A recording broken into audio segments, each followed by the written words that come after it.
नमस्कार दोस्तों, एक बार फिर से स्वागत है आपका ऑलराउंडर भाई यूट्यूब चैनल पर। मेरा नाम है सुनील कुमार और आज मैं अपनी प्रीवियस वीडियो जिसके अंदर मैंने 3D Max में एक बाइसाइकिल बनाना बताया था, उसी के आखिरी पार्ट को मैं क्रिएट करने वाला हूं। तो टाइम ना वेस्ट करते हुए चलिए दोस्तों शुरू करते हैं। अब सेट करते हैं ब्रेक्स। फर्स्ट फ्रंट के लिए मैं ब्रेक बनाने वाला हूँ, सो इसके लिए लेफ्ट व्यू में आपको जाना पड़ेगा, बट साइज़ को ध्यान में रखते हुए बनाना है। तो इसकी रेफरेंस के लिए मैं टायर ले लेता हूँ कॉपी में, क्योंकि इससे हमें आइडिया हो जाएगा कि ब्रेक का साइज़ कितना रखना है।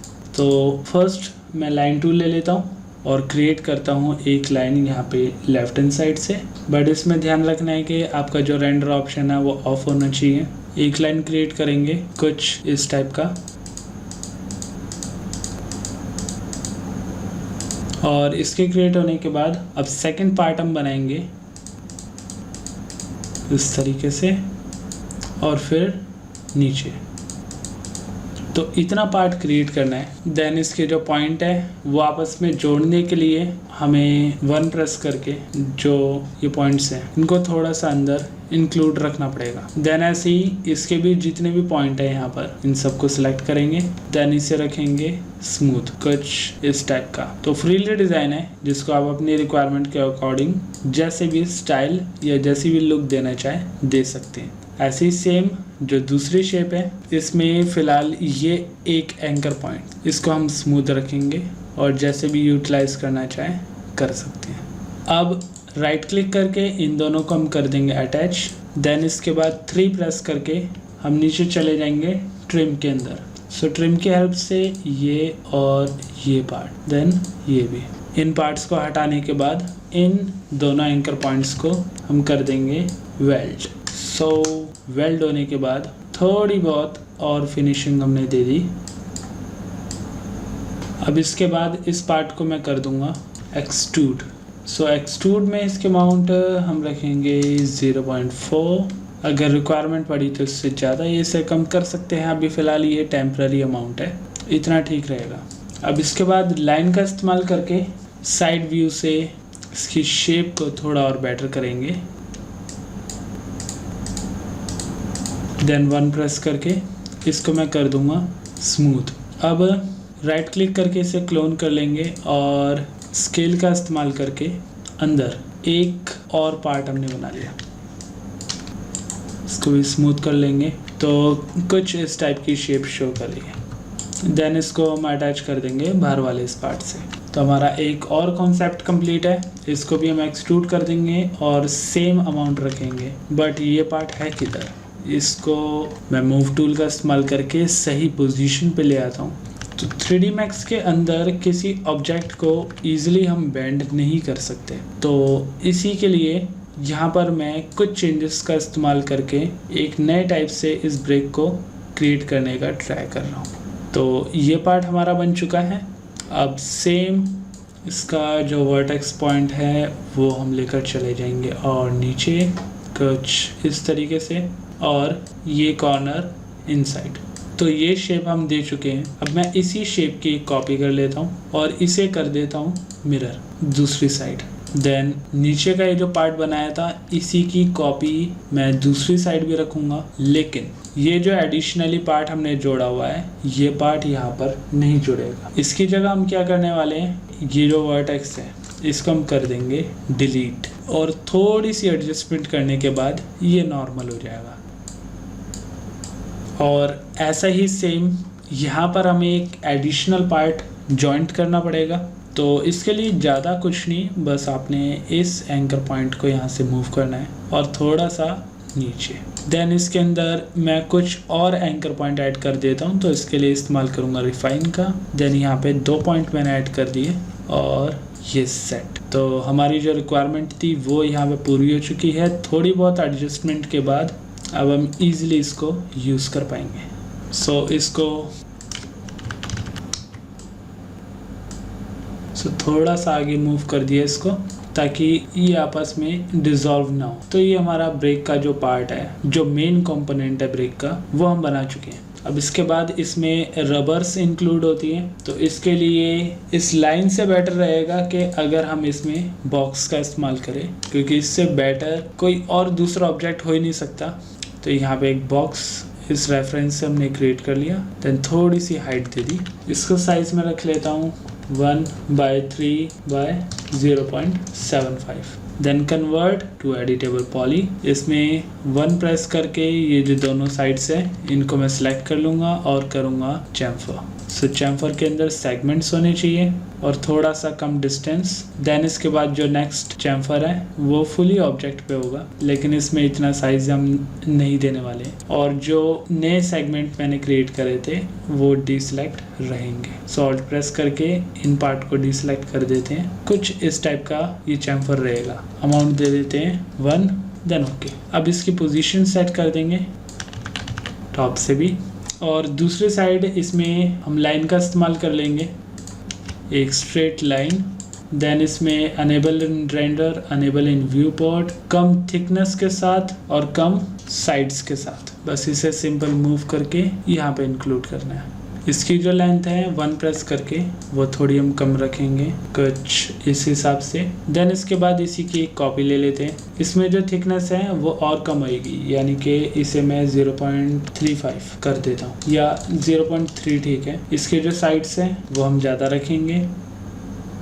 सो ये स्क्रू टाइप की लुक हमारी बन चुकी है। अब सेम बस इसी को कॉपी करके दूसरी साइड और इसे कर देंगे मिरर। सो मिरर में y axis and set position. So ये हमारा ब्रेक का पार्ट बन चुका है। अब नेक्स्ट इम्पॉर्टेंट पार्ट कौन सा है जिसमें से वायर क्रॉस होने वाली है, तो वो कुछ इसी टाइप का मिलता जुलता कंपोनेंट होएगा। इसके लिए सिंपल हमें एक लाइन टूल की जरूरत पड़ेगी। टॉप व्यू पर चले जाते हैं और यहाँ पे क्रिएट करने वाला हूँ मैं एक लाइन, सीधी जाएगी थोड़ी तिरछी, और यहाँ जब ये पार्ट बन जाए तो रेंडर को हम ऑफ कर देंगे और इसको कर देते हैं स्मूथ। तो कुछ इस टाइप की शेप बन रही है। अब इसमें अप्लाई कर देंगे लेथ में एक्सेस चेंज कर देते हैं। एक्स एक्सेस बढ़िया है और इसमें एक्सेस का इस्तेमाल करके इसे मैंने मूव कर दिया। तो कुछ इस टाइप का पार्ट बन रहा है, ये गुंबद टाइप का। अब इसको हमने एक हाइट दे देनी है। अगर ये पार्ट आपको थोड़ा छोटा लगे तो हम अपनी रिक्वायरमेंट के अकॉर्डिंग स्केल का इस्तेमाल करके ही इसकी हाइट बढ़ा पाएंगे। अब इसकी बैक साइड की बात करें तो इसके लिए सिंपल आपको एक लाइन टूल की जरूरत पड़ेगी। सिंपल ये लाइन क्रिएट कर ली, enable in render, enable in viewport. तो ये कुछ इस टाइप की शेप बनाएगा। इसे सेंटर में रख लेते हैं और इसका ले लेते हैं हम क्लोन लेने के बाद सेकंड ऑब्जेक्ट की जो साइड्स हैं वो मैं कर लूँगा 6 या 8 और इसकी जो रेडियस है वो थोड़ी सी इंक्रीज रखूँगा। सो इसे मैं 0.5 या 0.6 कर लेता हूँ और ये वर्टेक्स बाहर। तो ये हमारा स्क्रू पार्ट बन चुका है। अब सेम इसी की कॉपी हम ले लेंगे नीचे पूरे कंपोनेंट की। बस इसमें डिफरेंस क्या होगा, अगर मैं टॉप से आपको दिखाऊं तो इन दोनों की जो पोजीशंस हैं वो अलग अलग जा रही है। पर्सपेक्टिव व्यू में अगर आप व्यू करो तो ये उस सीक्वेंस में नहीं है जिस सीक्वेंस में नीचे वाली वायर होनी चाहिए। तो हमें सिंपल करना क्या है कि नीचे वाली वायर को तो सेम पोजीशन पे रखना है, बट जो ऊपर वाला कंपोनेंट है नीचे वाले कंपोनेंट के अकॉर्डिंग अगर हम बराबर रखना चाहते हैं तो इसके फिर किसी पोर्शन को हमें और लेंथ देनी होगी। तो जैसे ये पार्ट हो गया स्क्रू का, इसको थोड़ा आगे इंक्लूड कर दिया। देन ऐसे ही ये पार्ट भी, इसी की एक कॉपी दूसरी साइड भी, ताकि जो हमारी वायर है वो बराबर सीक्वेंस में आ सके। तो ये पूरा का पूरा हमारा जो ब्रेक का पार्ट था ये बन चुका है। अब हम इसे कर देते हैं ग्रुप, नाम दे देते हैं BREAK ब्रेक। देन अब इनको इनकी सही पोजीशन पे सेट करते हैं। तो आइसोलेट ऑफ कर देंगे और टायर को डिलीट करने के बाद इसको इसकी सही पोजीशन दे देते हैं। बट फिलहाल अभी मैं इसे फ्लिप कर दूं और सिंपल स्केल का इस्तेमाल करके, मूव का इस्तेमाल करके सही पोजीशन और सही एंगल दे दूंगा। अब टॉप व्यू से सेट कर देते हैं इसको, ताकि ब्रेक को टायर्स के बिल्कुल सेंटर में रख सकें। सो परफेक्ट पोजीशन है। थोड़ा सा साइज इसका इंक्रीज करके, सो ये फाइनल।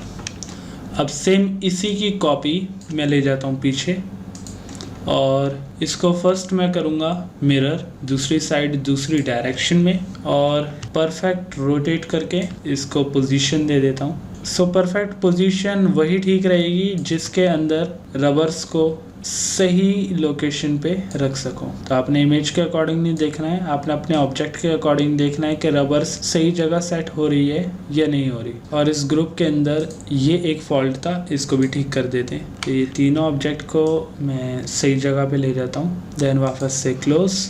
ऐसी सेम आगे के ऑब्जेक्ट पर भी है, इसे भी ओपन करके सेंटर देन क्लोज ग्रुप। सो इसको भी सही तरीके से रोटेट करने के बाद टॉप व्यू से इसका भी सेंटर पॉइंट हमें देखना है कि ये टायर्स के अकॉर्डिंग बिल्कुल परफेक्ट है या नहीं है। सो ये टायर से या किसी भी और एडिशनल ऑब्जेक्ट से टच नहीं हो रहा, बट इसको रोकने के लिए जो दूसरा कंपोनेंट है वो भी अभी हम बनाएंगे। बट अभी हम चलते हैं वायर्स पे। सो वायर्स के लिए फ्रंट व्यू ही सबसे बेटर है। अब इसमें हम ले लेंगे लाइन टूल और लेफ्ट हैंड साइड की जो ब्रेक जाएगी, तो इस इमेज के अकॉर्डिंग ही हम ट्रेसिंग ले लेते हैं। फर्स्ट पॉइंट यहाँ, सेकंड यहाँ, थर्ड यहाँ पर, और उसके बाद फोर्थ यहाँ, फिफ्थ यहाँ पर, सिक्स्थ यहाँ और सेवंथ इसको क्रॉस करते हुए इस साइड तक। तो ये पार्ट हमारा कंप्लीट है। अब इसको स्मूथ करते हैं। इसके लिए सिंपल आपको पॉइंट सेलेक्ट करना है। इस पॉइंट के लिए हम यूज करेंगे बेजियर कॉर्नर और ये डायरेक्शन मूव कर दी। देन जो बाकी के पॉइंट है इसको अगर आप स्मूथ भी कर दोगे तो चल जाएगा। देन ऐसे ही ये भी स्मूथ, ये पार्ट भी स्मूथ, ये पार्ट भी स्मूथ, और इस पार्ट के लिए बेजियर कॉर्नर। अब टॉप व्यू से सेट करते हैं इसको। टॉप व्यू से इस एंकर पॉइंट की जो पोजीशन है वो जाएगी यहाँ पर, और दूसरा एंकर पॉइंट जो है वो इसकी लेंथ को मैनेज करेगा। थर्ड जो एंकर पॉइंट है वो पाइप के अंदर तो इंक्लूड नहीं होएगा, तो थोड़ा सा हम इसे लेफ्ट हैंड साइड में ही लेकर जाएंगे। फोर्थ पॉइंट भी इसका लेफ्ट में ही रहेगा, फिफ्थ पॉइंट हल्का सा राइट में, और सिक्स पॉइंट यहाँ स्ट्रेट जाएंगे यू क्रॉस होते हुए। तो ध्यान रखना है इस डायरेक्शन का कि कैसे मैंने इसे मैनेज करा है, कुछ इस टाइप से। बट अगर हम लेफ्ट व्यू से देखें तो इसको अभी थोड़ी सी हाइट देनी बाकी है। तो जो इसका ग्रीन कर्व है इसके थ्रू हम इसको हाइट देंगे और बेजियर की हेल्प से इसको सही कर्व देने का ट्राई करेंगे। इसके जो साइड सेगमेंट है 12 दिए हुए ये ओके है, लेकिन इसमें जो इंटरपोलेशन है उसकी अमाउंट अगर आप ज़्यादा करोगे तो आपके ऑब्जेक्ट में फिनिशिंग अच्छी आएगी। सो इसको परफेक्टली सेट करने की कोशिश करते हैं। सो ये कंप्लीट। अब नेक्स्ट वायर, इसके लिए दोबारा से लाइन टूल ले लेते हैं। देन 1 2 3 4 5 तो सेट कर चुके हैं। अब इनके 4 पॉइंट्स को हमने कर दिया स्मूथ। टॉप से अब पोजीशन देते हैं इसको। सो फर्स्ट पोजीशन तो आएगी यहाँ पर, सेकंड पोजीशन, थर्ड और बाहर की साइड, फोर्थ इसी वायर के अकॉर्डिंग। सो इसकी पोजीशन फर्स्ट में होनी चाहिए यहाँ। सेकंड पोजीशन देखी जाए तो इतनी कि ये जो ऑब्जेक्ट है ये हमारा स्ट्रेट में ही रहे। थर्ड यहाँ पर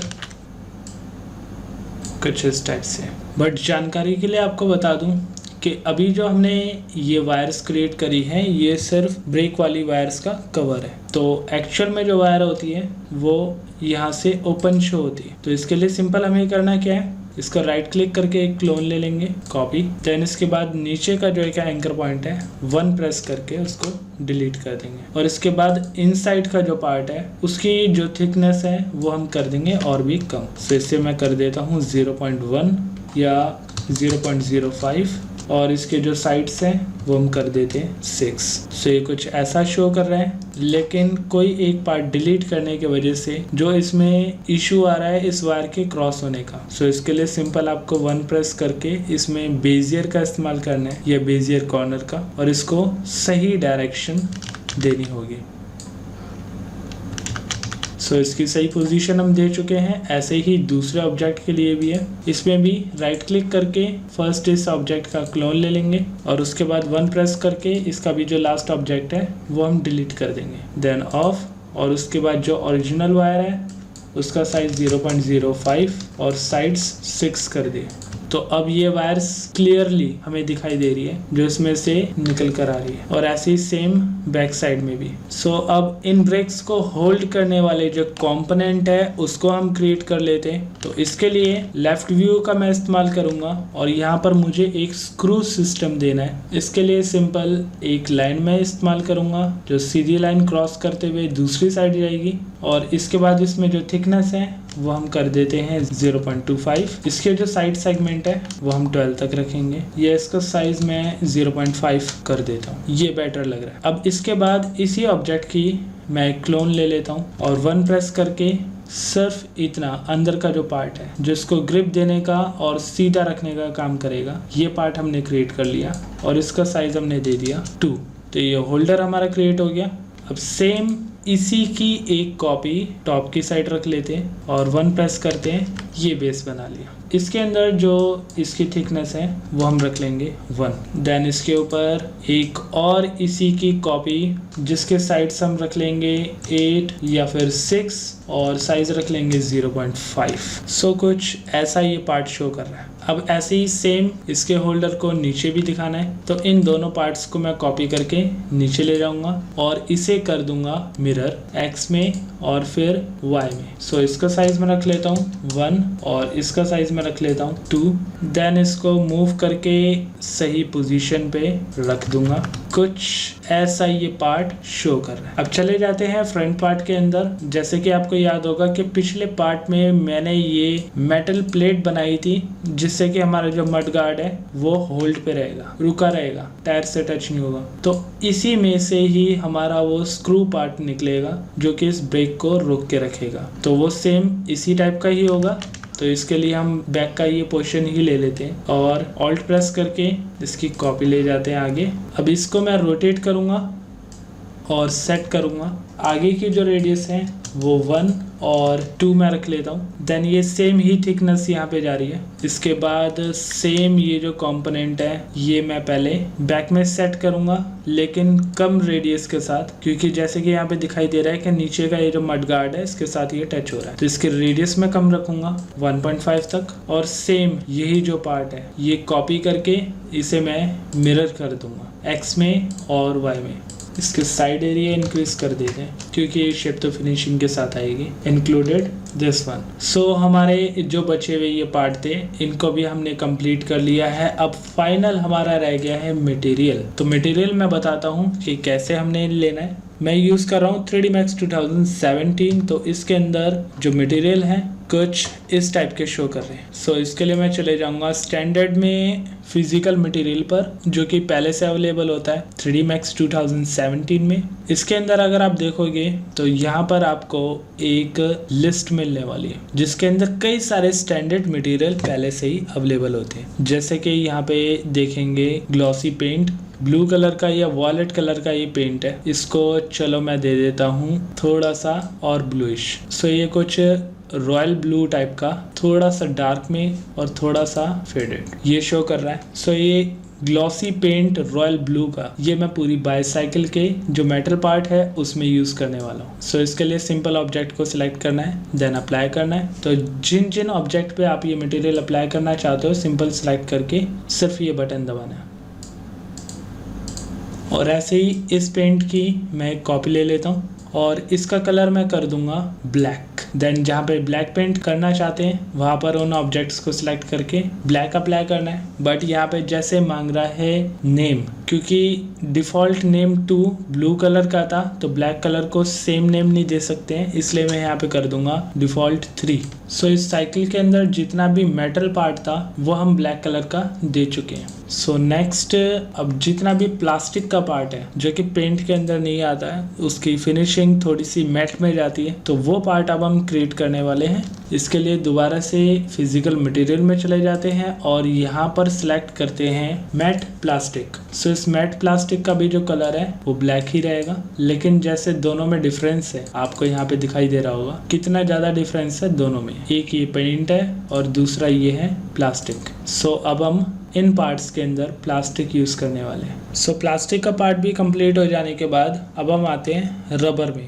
तो ये सिलेक्ट कर लिया नेक्स्ट मटेरियल और ये रहा रबर। सो रबर में थोड़ी सी और रिगनेस होती है प्लास्टिक के अकॉर्डिंग, जैसे कि यहाँ पे दोनों पे डिफरेंस आपको दिखाई दे रहा है। सो रबर में इन दोनों पार्ट्स को अनग्रुप करके ये जो टायर है इनको हम रबर दे देंगे और इसके अलावा जो पैडल है ये भी रबर के होंगे और ऐसे ही ये जो सीट है ये भी रबर या प्लास्टिक की यूज होती है, और ये जो हैंडल के पार्ट है प्लस ये दोनों ब्रेक्स ये भी रबर की इस्तेमाल होगी। इसके अलावा ये जो दोनों पार्ट है ये प्लास्टिक में ही आ जाते हैं जो ब्रेक से इस्तेमाल करते हैं हम। सो अनग्रुप करके सिर्फ इन दोनों पार्ट्स को प्लास्टिक में हम ऐड ऑन करेंगे प्लस ये दोनों पार्ट, और ये जो दोनों बॉक्सेस हैं इनको हम रबर में ले जाएंगे। ओके, सो अब बारी आती है नेक्स्ट मटेरियल की जिसके अंदर मैं यूज़ करने वाला हूँ ब्रश मेटल, और ये जो मेटेलिक पार्ट है इन पे इनको अप्लाई कर दूंगा। ऐसे ही सेम ये पार्ट भी, और इस पार्ट को वैसे कॉपर में रख सकते थे लेकिन यहाँ पे भी इसे मैं मेटल में रख रहा हूँ। देन ऊपर जो पार्ट है उसको हम प्लास्टिक में रखेंगे। ऐसे ही सेम आगे की ब्रेक्स में देख लेते हैं, ये भी ऊपर का पार्ट प्लास्टिक में और ये अंदर का पार्ट कॉपर के अंदर। देन इसको होल्ड करने वाले जो पार्ट्स हैं इनको मैं अनग्रुप कर देता हूँ, दोनों पार्ट प्लास्टिक में आएंगे प्लस ये वाले भी, ये दोनों पार्ट हो जाएंगे रबर, और ये जो दोनों स्क्रू है प्लस ये वाले स्क्रू और ये जो पीछे की रबर चैन की ये जो रिम है बाहर की इसको मैं कॉपर ही रखूंगा, और इन साइड जो है मैं पेंट रख लेता हूँ जिससे कि थोड़ी और बेटर लुक आ सके इस साइकिल की। इसके जो चैन के जो पार्ट है इसकी ये जो रिम्स है इन सभी को मैं सिलेक्ट कर लेता हूँ और इसको एक ही बारी में मैं मेटल का मटेरियल दे दूंगा। ऐसे ही ये जो अंदर के सिलेंड्रिकल शेप है इनको भी मेटल। इस शाइनी पार्ट के ये जो सेंटर वाला जो पार्ट है ये हमारा प्लास्टिक में चले जाता है, तो इनको सिलेक्ट करके प्लास्टिक कर दिया मैंने। और पीछे का ये जो स्टैंड है ये पूरा का पूरा ब्लैक पेंट में रहेगा। पीछे जो इसके स्प्रिंग्स हैं इसको मेटल में रखेंगे। देन ये भी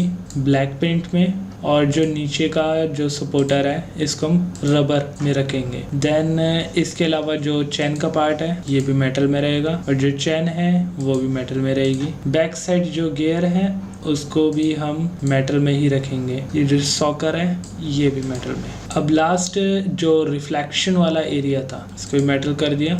रिफ्लेक्शन वाले एरिया को देखते हैं। इसके जो हैंडल है आई थिंक मुझे रबर ना रख के इसको ब्लू पेंट में रखने ज़्यादा बेटर रहेंगे, लुक अच्छी रहेगी। देन इसके बाद ये जो बीच के पार्ट है इसको भी मैं ब्लू में रख लेता हूँ। सो इससे बहुत ही बेटर लुक आ रही है। या फिर अगर हम सिर्फ इसे मेटल में शो करें जैसे कि बाइक्स के अंदर होते हैं तो भी इसकी लुक काफ़ी बेटर आएगी। अब लास्ट बचा है इसके अंदर शाइनी एरिया इसका ये, तो इसके लिए एक न्यू मटेरियल हम बना लेते हैं। सो इसके लिए यहाँ पे ब्रश मेटल मैंने रख लिया है रेड स्पॉट का, और इसको थोड़ी सी मैं ऑरेंज टोनिंग दे देता हूँ ये वाली। सही, ओके। दूसरी टोनिंग इसके अंदर मैं रख लूँगा प्रॉपर रेड की। सही, फिनिशिंग ज़्यादा बेटर रहेगी। इसको मैंने अप्लाई कर दिया, और ऐसे ही सेम सीट के पीछे। तो अब इस प्लेन की ज़रूरत नहीं है क्योंकि हमारी साइकिल कंप्लीट हो चुकी है। इसमें जो हार्डनेस अभी यहाँ पे शो कर रही है, एडिटेबल पॉली तो हम यूज़ कर ही रहे हैं, तो पॉलीगन के अंदर एक पार्ट आपको मिल जाएगा नीचे। सो ये मैश स्मूथ मैंने इसमें अप्लाई कर दिया 2 से 3 बारी। ऐसे ही सेम जो पीछे का हार्ड ऑब्जेक्ट दिखाई दे रहा है इसके अंदर भी मैं एडिटेबल पॉली में जाकर यहाँ पर मैश स्मूथ अप्लाई कर दूंगा। सो अब आपको दिखाई दे रही होगी फिनिशिंग इसकी। अब इस साइकिल के अंदर जो मिसिंग पार्ट मुझे लग रहे हैं उसको कंप्लीट कर लेते हैं। जैसे कि यहाँ पे साइकिल पे मैं देख पा रहा हूँ जो टायर्स को होल्ड करने के लिए यहाँ पे स्क्रू यूज़ होना चाहिए वो अभी मिसिंग है, तो उसको हम कंप्लीट करेंगे। लेकिन सबसे पहले तो यहाँ पर ये जो नट बोल्ट है इसमें सेगमेंट कई सारे होते हैं, तो उसको हम इंक्रीज कर लेते हैं। जाते मॉडिफायर के अंदर और सर्कल में चले जाएंगे। देन यहाँ पे जो इंटरपोलेशन है उसको मैं 6 कर देता हूँ। देन राइट क्लिक करके इसका एक क्लोन ले लूँगा कॉपी के साथ, और इसकी जो एक्सट्रूड अमाउंट है वो मैं रख लेता हूँ 1 तक। देन सर्कल में जाके इसके जो इंटरपोलेशन अमाउंट है उसको मैं 1 तक रखूंगा क्योंकि इसी के पार्ट से मैंने स्क्रू बना लेना है। 1 अमाउंट अभी भी ज़्यादा लग रही है, सो एक्सट्रूड अमाउंट मैं और कम करता हूँ, इसे कर देता हूँ 0.5। देन मूव टूल से इसको सही जगह पर मैं मूव करने के लिए सबसे पहले तो जो इसका गिज्मो है उसको मैं हायरार्की में ले जाऊंगा। Then effect pivot only centre to object. Centre हो जाने के बाद अब इसे मूव करके मैं सेंटर में ले आऊंगा। देन इस सर्कल की जो रेडियस है वो मुझे थोड़ी सी इंक्रीज करनी पड़ेगी। तो यहाँ पे इसकी रेडियस मैं कर देता हूँ 1। देन देखते हैं कि ये पार्ट कैसा लग रहा है। स्क्रू को मैं 0.75 कर देता हूँ, तो ये थोड़ा सा रियलिस्टिक लग रहा है। देन इसी की एक कॉपी मैं ले जाऊंगा दूसरी साइड भी। देन अब इन दोनों को सिलेक्ट करके फ्रंट व्यू से इसी की कॉपी मैं आगे वाले व्हील पे भी सेट कर दूंगा। तो कोशिश करनी है कि इसको आप सेंटर पे सेट कर पाओ। और टॉप व्यू से देख लेते हैं कि इसको कितने डिस्टेंस की जरूरत पड़ेगी। सो परफेक्टली इन स्क्रूज को हमने सेट कर दिया है। अब जहां तक मुझे लग रहा है कि ये जो ब्रेक है, ये ब्रेक हमारी इस पैडल के साथ टच हो सकती है जब ये पैडल का इस्तेमाल करेंगे। तो मैं इस ब्रेक की थोड़ी सी विड्थ कम कर देता हूँ, यानी कि जो एडिशनल पार्ट हमारा निकला हुआ है इसको हम अंदर की साइड ही रखेंगे। सो इसके लिए मैं फ्रंट व्यू यूज कर लूंगा और लाइन में जाके वर्टेक्स का इस्तेमाल करके इजिली मुझे सिर्फ इसे मूव करना है थोड़ा सा अंदर। तो इससे काफी फर्क पड़ चुका है। देन ऐसे ही सेम इस पार्ट पर भी लाइन का इस्तेमाल करके इसे मैं अंदर मूव कर दूंगा। तो आप देख पा रहे हो कि इसको मैनेज करना इजी है। डिलीट बटन से जो एडिशनल पार्ट था वो उसे मैंने हटा दिया। तो अगर ये कॉर्नर साइड से काफी शार्प है तो इसे मैनेज कर सकते हैं। इन सभी हार्ड कॉर्नर्स को हम सेलेक्ट करके इसे हम कर देंगे फिलेट। सो यहाँ पे फिलेट यूज कर दिया, देन थोड़ा सा राउंड दे दिया। तो अब ये पहले से बेटर है। अब इस पूरी शेप को सिलेक्ट कर लेते हैं और इन वायर्स को छोड़कर, ऑल्ट से मैंने इसे डीसेलेक्ट कर दिया। इन वायर्स को छोड़ के पहले इन कंपोनेंट को इसकी सही पोजीशन पे रखेंगे। देन इसके बाद अब जो सेंटर वाली वायर है वर्टेक्स का इस्तेमाल करके इसको पहले सही पोजीशन पे रखा। देन फिर जो बाहर का कवर है इसको मूव करके मैंने सही पोजीशन दे दी। तो प्रोस्पेक्टिव में देख लेते हैं कि ये जो मैंने सेटिंग करी है ये सही बैठी है या नहीं। तो यहाँ पे तो लुक बिल्कुल परफेक्ट लग रही है इसकी। ऐसी सेम फ्रंट में इस ब्रेक पर भी मुझे ये सेटिंग करनी पड़ेगी, क्योंकि आगे की ब्रेक बड़ी और पीछे की ब्रेक छोटी, थोड़ा सा ऑड लगेगा। तो मैं इसको भी वर्टेक्स के थ्रू मूव करके सेट करता हूँ अंदर को। देन इसको डिलीट कर देता हूँ और ऐसे ही दूसरे ऑब्जेक्ट को सिलेक्ट करूंगा। देन वर्टेक्स में इसको भी मैं अंदर मूव कर दूंगा। देन फिर दूसरे वर्टेक्स के साथ और अंदर मूव। देन इसमें भी वर्टेक्स को सिलेक्ट करा और जो दूसरा वायर है इसको मूव करके इनसाइड ले जाएंगे। देन वायर में 1 प्रेस करके इसको भी अब सेट कर देंगे अंदर को। देन ऐसे ही ये जो कवर है इसको भी मूव करके अंदर। तो इसका जो कर्व है वो थोड़ा सा मैनेज कर लेते हैं। सो इजीली हमने दोनों ब्रेक की जो थोड़ी सी प्रॉब्लम मुझे दिखाई दे रही थी उसको मैंने ठीक कर दिया। बस इसके कॉर्नर भी मैं राउंड कर देता हूँ। सो इसमें भी यहाँ पे फिलेट इस्तेमाल करेंगे और राउंड कर दिया। ओके, अब इन ब्रेक्स को सेट करने के प्रोसीजर में मुझे थोड़ा सा गलत लगा, क्योंकि जिस तरीके से अभी ये ब्रेक सेट हुई हुई है तो सोचने वाली बात है कि इतने ज्यादा डिस्टेंस में ये ब्रेक्स डिसबैलेंस हो सकती है, लेफ्ट राइट मूव कर सकती है। तो इसके सपोर्ट को थोड़ा सा बेटर करने के लिए मैं इनके कंपोनेंट में कुछ तब्दीलियां करने वाला हूँ। जैसे कि ये जो एडिशनली मैंने एक पाइप क्रिएट करा था इसको मैं फ्रंट व्यू में ले जाकर इसकी लेंथ कर दूंगा इंक्रीज, लेकिन इतनी इंक्रीज करनी है कि ये नीचे मड गार्ड से टच ना हो। इसके बाद क्या है कि ये जो हमारी पाइप है ये पाइप इस रॉड के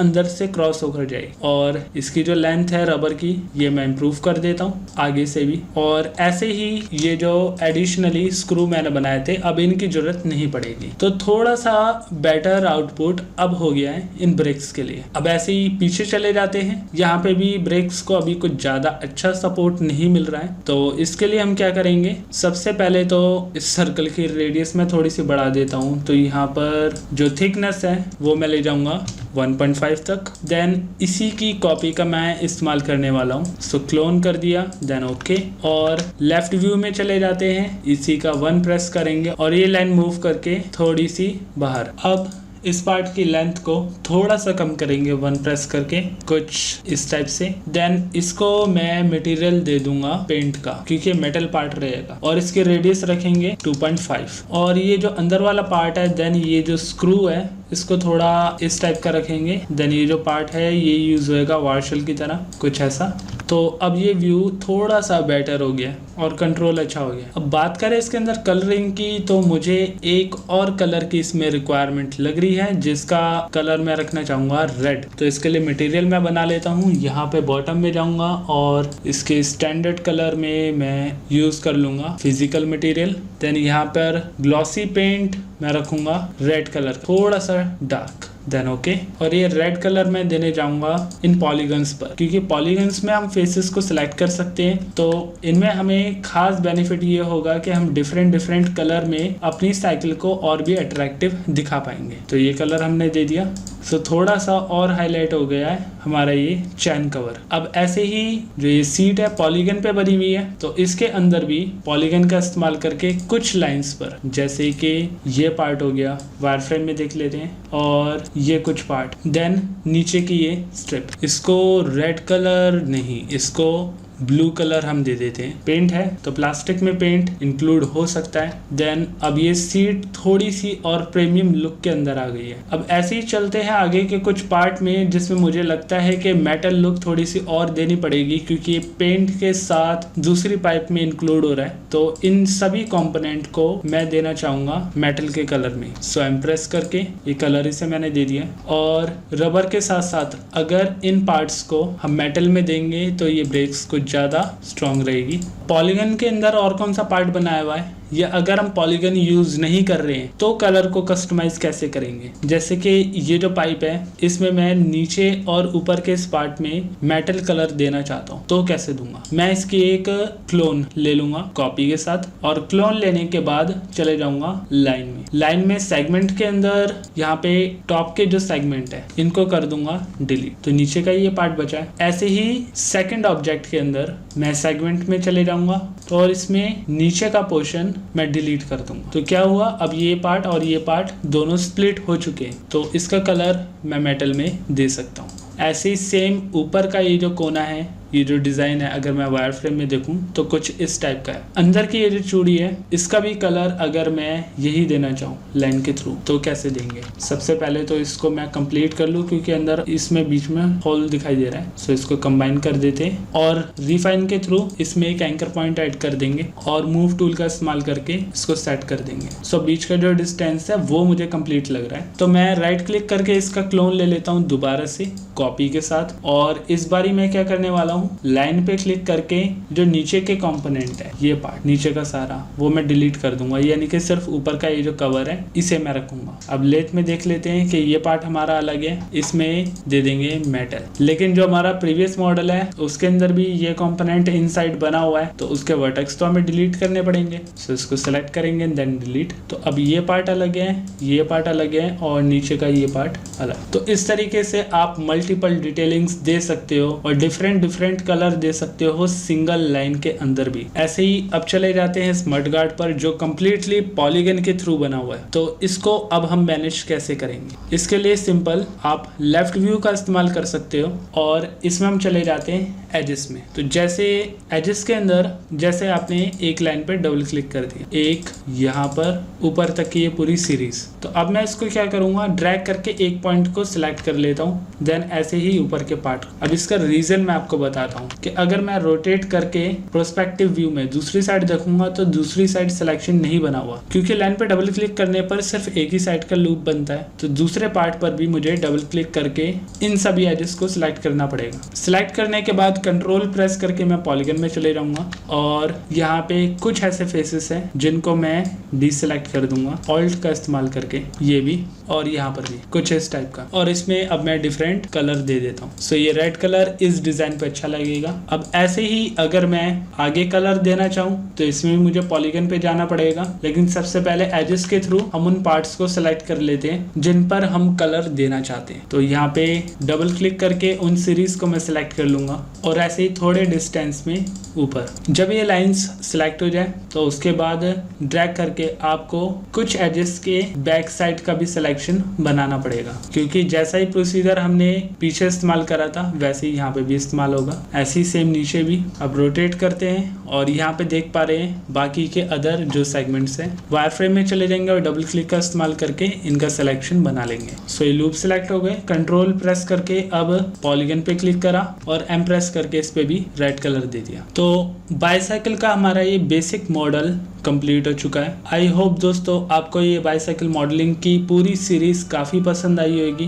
पसंद आई तो इस वीडियो को लाइक करें, शेयर करें, कमेंट करें, और अगर आपने अभी तक मेरा चैनल सब्सक्राइब नहीं करा है तो सब्सक्राइब करें और प्रेस करें साथ में बने बेल आइकन को, ताकि टाइम टू टाइम होने वाले अपडेट आपके पास पहुंचे सबसे पहले। तो मिलते हैं दोस्तों अगली वीडियो में।